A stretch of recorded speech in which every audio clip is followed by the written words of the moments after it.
আসসালামু আলাইকুম। আর.এস লাইফস্টাইল আপনাদের সবাইকে স্বাগত জানাই। আজকে বাজার থেকে এই ছোট ছোট ট্যাংরা মাছ নিয়ে এসেছে। তো আমার তো ছোট ছোট মাছ খুবই পছন্দের। তো মাছগুলো কেটেই নিয়ে এসেছে। তো আমি ভালো করে আরেকবার ধুয়ে নেব।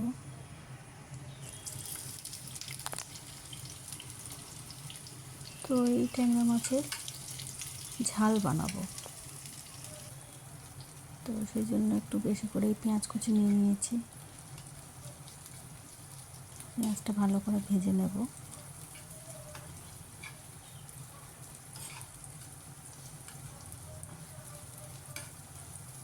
মাছটা ঝাল ঝাল রান্না করলে খেতে ভালো লাগে।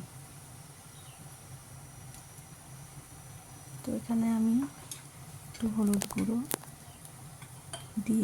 দিয়ে দিলাম, আর একটু লঙ্কার গুঁড়ো দিয়ে দেব, দিয়ে ভালো করে কষিয়ে নেব। তো মশলাটা যখন আমার খুব ভালো করে কষানো হয়ে যাবে, তখন এই টমেটোর পিউরিটা দিয়ে দেব, দিয়ে ভালো করে টমেটোটাও ভালো করে কষিয়ে নেব, নিয়ে পানি দিয়ে দিচ্ছি।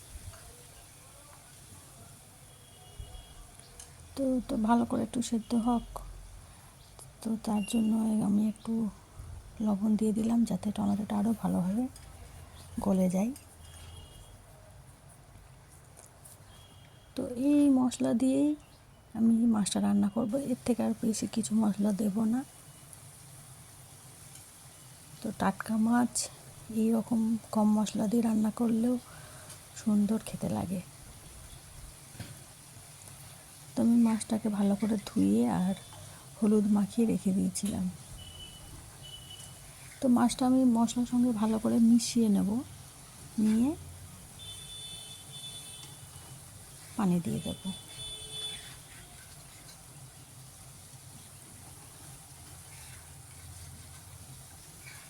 টাটকা মাছ, কাঁচা মাছকে যদি এরকমভাবে রান্না করা যায়, খেতে অসাধারণ লাগে। তো মাছগুলো আমি মশলার সঙ্গে ভালো করে মিশিয়ে নিয়েছি। তো এরপর আমি একটু পানি দিয়ে দিচ্ছি। তো এই পানিতেই মাছটা ভালোভাবে রান্না হয়ে যাবে, এর বেশি আর পানি দেব না।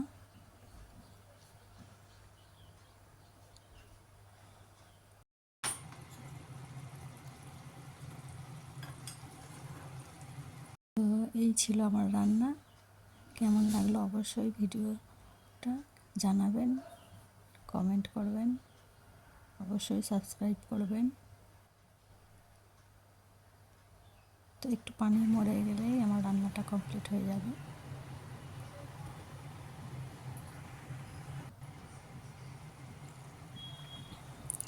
দেখুন পানিটা অনেকটা কমে এসেছে। তো আমি উপর থেকে একটু কাঁচা লঙ্কা দিয়ে দিলাম, কটা কাঁচা লঙ্কা দিয়ে দিচ্ছি। তো আর একটু ফুটে গেলে আমার রান্না কমপ্লিট। কত সহজ রান্না, তাই না? অথচ কত টেস্টিও হয়।